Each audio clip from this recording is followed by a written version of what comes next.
Alors, merci à la Société d'études historiques et naturelles de la Corse pour cette invitation. Merci à l'Université de Corse également. Cette présentation que je vous propose est une sorte de diptyque.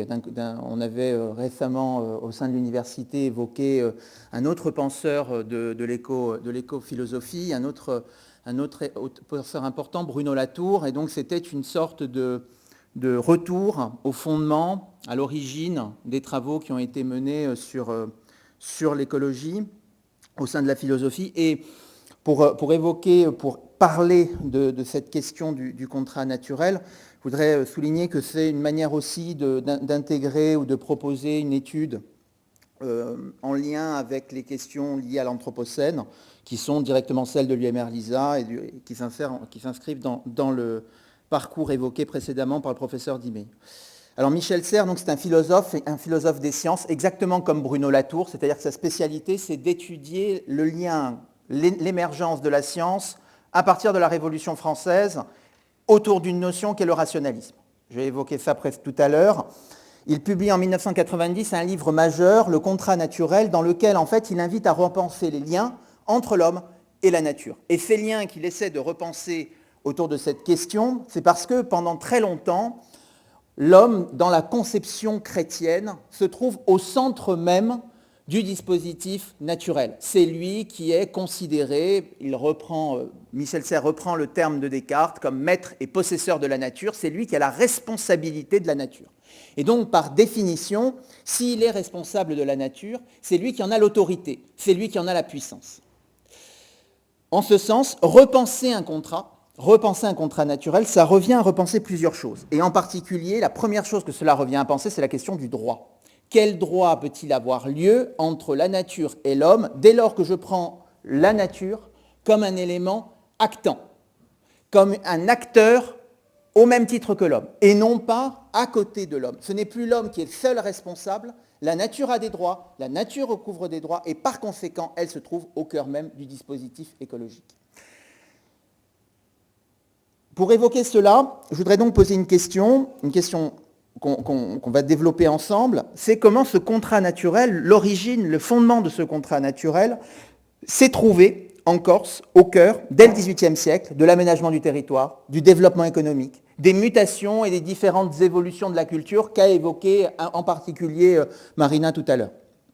Donc 3 éléments, l'origine du contrat naturel, les problématiques du contrat naturel, j'évoquerai en fait la tension qui existe au sein des études écologiques entre les partisans d'un retour, d'un conservatisme sur la question de l'environnement, où il ne faut plus toucher, construire, véritablement protéger la nature comme un repère sacré, et ceux qui considèrent en revanche qu'il faut précisément utiliser la nature, continuer à compenser par la technique les errements de la technique elle-même. Donc on reviendra sur ce débat et sur cette querelle qui est au cœur même aujourd'hui du débat politique. Et puis enfin, j'évoquerai les jalons du nouveau contrat naturel, précisément sur la Corse, en évoquant 3 optiques qui semblent aujourd'hui dans la société se trouver au cœur même des tensions et des éléments liés à l'environnement et à l'évolution de l'écologie. Alors l'origine du contrat naturel, comme le disait le professeur Dimé il y a quelques instants, elle est directement liée à l'émergence au XVIIIe siècle d'un élément qui est le contrat social. Le contrat social, alors ce n'est pas un élément du XVIIIe siècle, c'est un élément qui est beaucoup plus antérieur. Le contrat social, il débarque au Moyen-Âge. Mais, néanmoins, son auteur majeur, son auteur central, c'est Hobbes au XVIIe siècle, et tous les commentateurs qui vont s'adjoindre à Hobbes. Qui sont ces commentateurs ?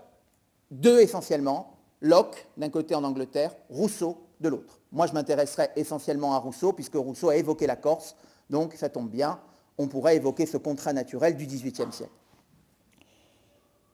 La notion de contrat. Alors la notion de contrat au XVIIIe siècle, elle est directement liée à l'organisation des sociétés, des États. Pourquoi elle est directement liée à cette notion-là ? Parce que le but, le fondement premier de la question du contrat, c'est de passer un lien entre hommes pour créer les conditions de la paix.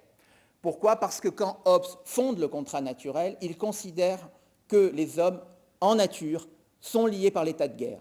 S'il n'y a pas l'État qui intervient pour réguler les relations entre hommes, à ce moment-là, ils se font la guerre. Et donc, il faut une autorité, quelque chose au-dessus d'eux, pour créer les conditions de la paix. Mais vous avez à côté de cela une autre théorie, une autre pensée, qui est celle de Locke et de Rousseau, qui est plutôt une conception démocratique. Vous avez là l'idée véritablement du Léviathan, de cette espèce de pouvoir au-dessus des hommes qui vient les contrôler et les réguler. Du côté de Rousseau, du côté de Locke, les hommes sont rationnellement bons. Ça veut dire qu'ils naissent bons.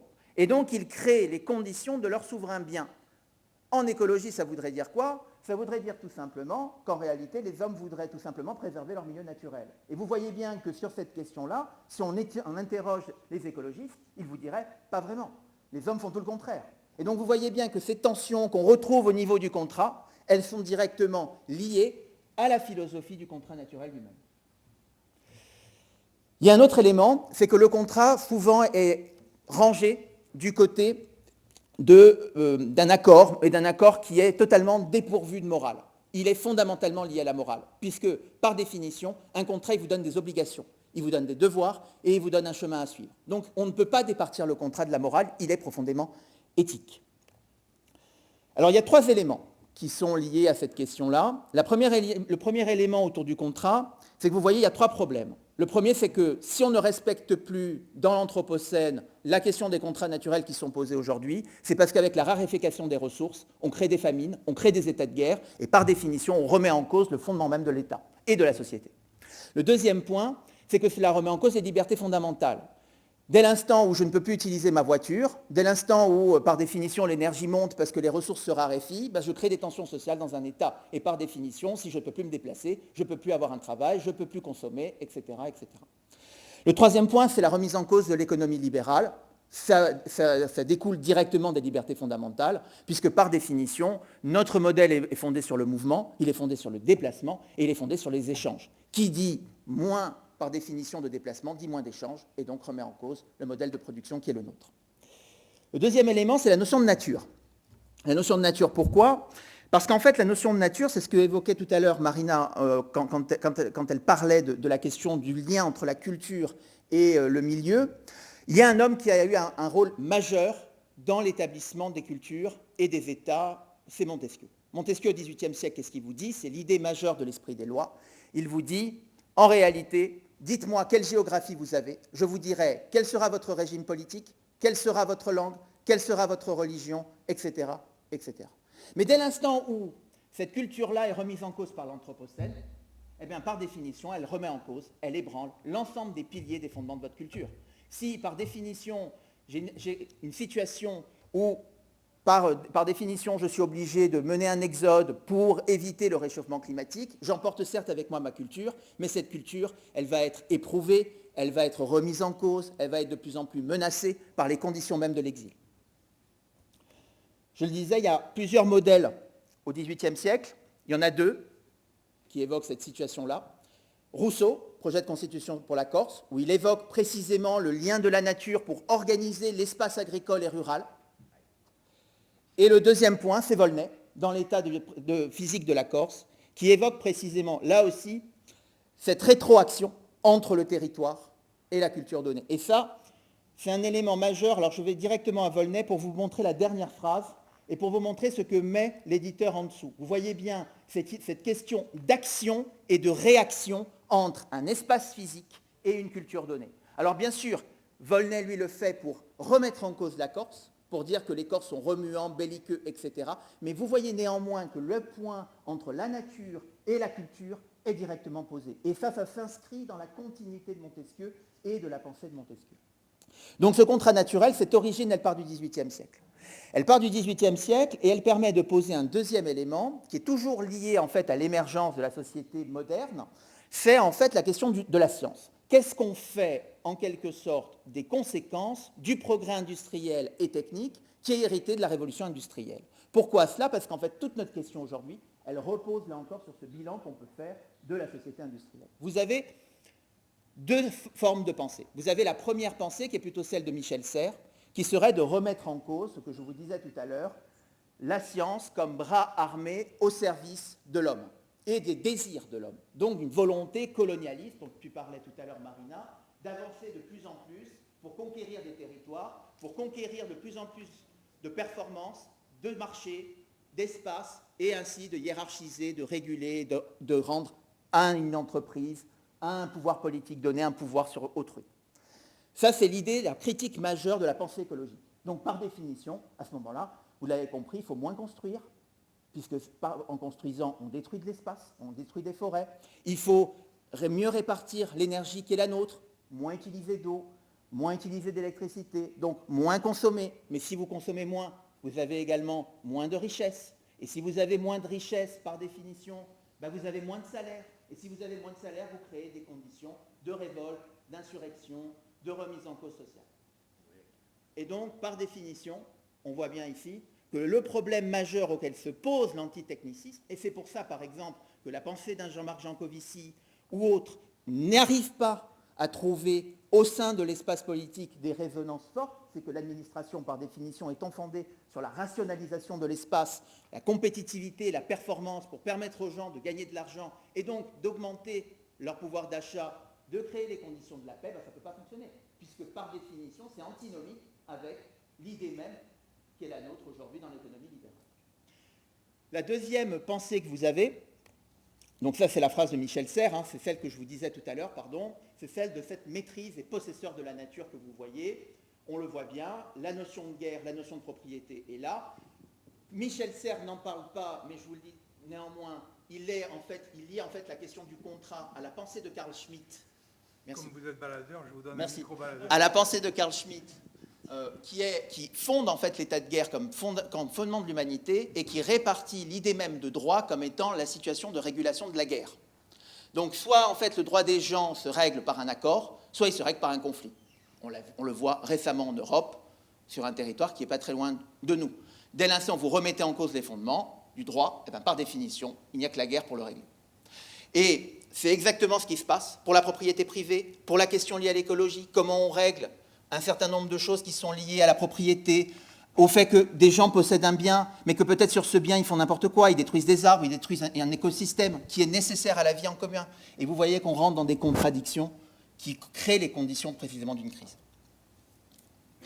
La perspective techniciste, c'est l'autre pan. C'est celle qui défend l'idée selon laquelle la technique peut conjurer ses propres effets. Alors elle est représentée en France par un seul homme, qui a écrit un livre qui s'intitule « Les écologistes contre la modernité ». Vous le voyez parfois sur des plateaux. Alors lui, l'idée est la suivante, c'est que le monde industriel génère en fait des méfaits, mais il génère aussi des bienfaits, et que par la technique, on va réussir à résorber, à trouver des solutions pour régler le conflit qui est le nôtre. Donc c'est ce que je vous disais tout à l'heure, comment conserver son modèle social et son modèle salarial, tout en limitant les effets de la pollution, de l'écologie sur notre vie, du réchauffement climatique sur nos existences. Pardon.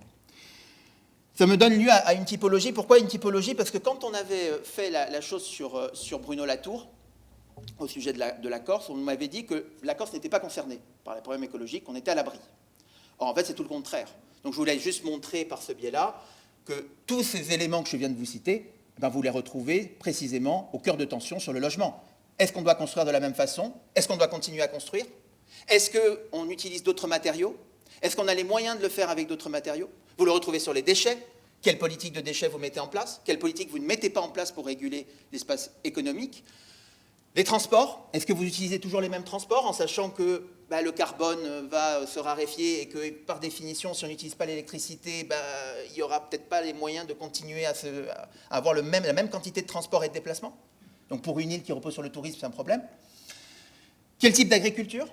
Au moment où on a la sédimentation des sols, au moment où l'agriculture intensive est menacée, donc tout ça pose des questions et des difficultés. Ces difficultés, on les retrouve précisément au cœur de dispositifs qui sont aujourd'hui en Corse utilisés, à la fois d'un point de vue culturel, pour évoquer cette question de l'écologie, et à la fois d'un point de vue de droit, puisqu'on a en Corse des expérimentations juridiques qui sont rentrées aujourd'hui dans le droit commun, mais qui pose des questions qui interrogent sur le fondement même du droit. Je vous explique tout de suite. Tout d'abord, le retour des anciens. Ce que j'ai appelé le retour des anciens, c'est le fait que, par exemple, quand on a un phénomène climatique qui nous remet en cause, alors qui est dû essentiellement à l'activité humaine. Je prends un exemple. Quant aux salines, vous avez régulièrement une inondation. Le terme même de saline est convoqué pour dire que, par définition, comme c'est des salines, il n'y a pas d'étonnement à avoir si vous avez une inondation ou voilà. Mais vous voyez bien qu'on retourne en fait à une culture qui est une culture populaire, qui a donné un nom, qui a déterminé d'un nom, qui a créé les conditions d'un espace pour le préciser, pour avertir les gens qu'ici c'est des salines, donc par définition il ne faut pas construire, et que vous avez en réalité ce retour aux anciens, à cette culture commune, pour déterminer des phénomènes que nous connaissons aujourd'hui. Vous avez aussi un autre élément qu'on n'évoque pas, et que je voulais évoquer aussi, c'est la dénonciation de la mémoire littéraire touristique. En fait, souvent, quand on parle de tourisme et qu'on parle des sites très fréquentés, ces sites très fréquentés, là je parle par exemple, Marc-André a parlé tout à l'heure de la question de la mémoire positive, de comment on crée une mémoire positive. Là, vous avez une mémoire négative. La Restonica, c'est dû directement au texte des grands voyageurs anglais qui sont venus en Corse et qui ont fait l'éloge de la Restonica pendant des semaines, et des semaines au XIXe siècle, dans des gazettes, dans des revues, et qui ont fait la popularité de la Restonica. Donc après, quand on ne veut plus faire de publicité pour des lieux touristiques pour lesquels on a fait de la publicité pendant 2 siècles, il ne faut pas s'étonner que les gens continuent de venir. Parce que culturellement, elle est liée à cela. Je vous rappelle qu'à Zonza, un complexe hôtelier très connu avait reçu Margaret Thatcher. L'Angleterre entière connaît l'hôtel, l'auberge où a été Margaret Thatcher, parce que ça a fait l'objet d'un roman, un roman très populaire dans les années 70-80, et que les gens continuent à venir d'Angleterre pour aller voir Zonza. Donc, et absolument, absolument. Donc il y a cette idée, cette culture, ce lien qu'on ne peut pas oublier, et qui va demander aussi pour le tourisme, si on veut changer le tourisme, de mieux comprendre les phénomènes de transfert culturel et d'échange culturel qui déterminent et représentent de telle ou de telle manière la Corse. Et puis, il y a un autre élément, alors c'est l'élément que j'évoquais tout à l'heure. Vous avez en fait une culture juridique qui est en train de se mettre en place, alors qui n'est pas stricto corse, hein, elle ne vient pas de Corse. Elle vient essentiellement des États-Unis. En fait, depuis les années 70 aux États-Unis, on essaie de remettre en cause la question de la personnalité juridique.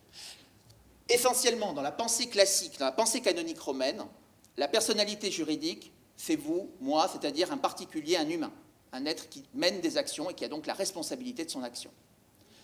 Mais dès l'instant où je veux reconnaître des droits pour protéger un territoire donné, c'est-à-dire pour lui permettre, si demain il est menacé, d'avoir la possibilité de se défendre, c'est-à-dire d'accéder à la justice, précisément, je remets en cause la personnalité juridique en attribuant cette personnalité juridique au lieu lui-même. Ce qui fait que toute personne qui a un lien, de près ou de loin, association, propriétaire, collectivité, avec ce lieu, il peut porter plainte. Et ça s'est vu très récemment dans le Tavignane, où vous avez... Oui, j'ai fini. Dans le Tavignane, où précisément, dans le Tavignane, ce qui s'est passé, c'est qu'il y avait l'idée d'un déchet d'amiante qu'on allait déposer dans le Tavignane, et on a demandé, en fait, pour empêcher la construction, de restituer des droits au Tavignane pour permettre justement d'empêcher cette situation-là. Et vous voyez que ça remet en cause complètement la vision du droit que nous avions, parce que ce n'est pas une personne, ce n'est pas une institution, c'est le Tavignane lui-même qui possède des droits. Et donc ça élargit la question de la personnalité juridique, avec tous les problèmes que cela pose. Parce que par définition, dans la jurisprudence, il n'y a rien encore qui permet de justifier la personnalité juridique comme appartenant à un lieu. En conclusion, alors voilà, ça c'est l'article du Monde que vous pouvez consulter, qui reprend cela, où on parle d'un fleuve qui parle, précisément, c'est-à-dire un fleuve qui peut revendiquer des droits. Voilà, c'est le paradoxe de la chose. Donc en conclusion, on voit bien que le contrat naturel, il permet en fait de repenser l'ensemble de nos rapports à la nature, ou du moins de poser un certain nombre de débats qui regroupent en fait des tensions qui sont à la fois liées au XVIIIe siècle, au fondement même du contrat social et du contrat naturel, quel type de société, quel type d'organisation je veux mettre en place. C'est exactement la même chose pour la question écologique, même plus que jamais. C'est une manière en fait de poser la question de la place de la science dans la société au XXIe siècle. Quelle place on accorde encore aux chercheurs, aux savants, à la performance, au progrès technique et humain, hein, parce que derrière le progrès technique, c'est le progrès humain qui est concerné. Et enfin, ça permet d'ouvrir à l'ensemble des thématiques et des problématiques que la Corse connaît, sur les déchets, sur l'énergie, sur la santé, etc., etc. Je vous remercie.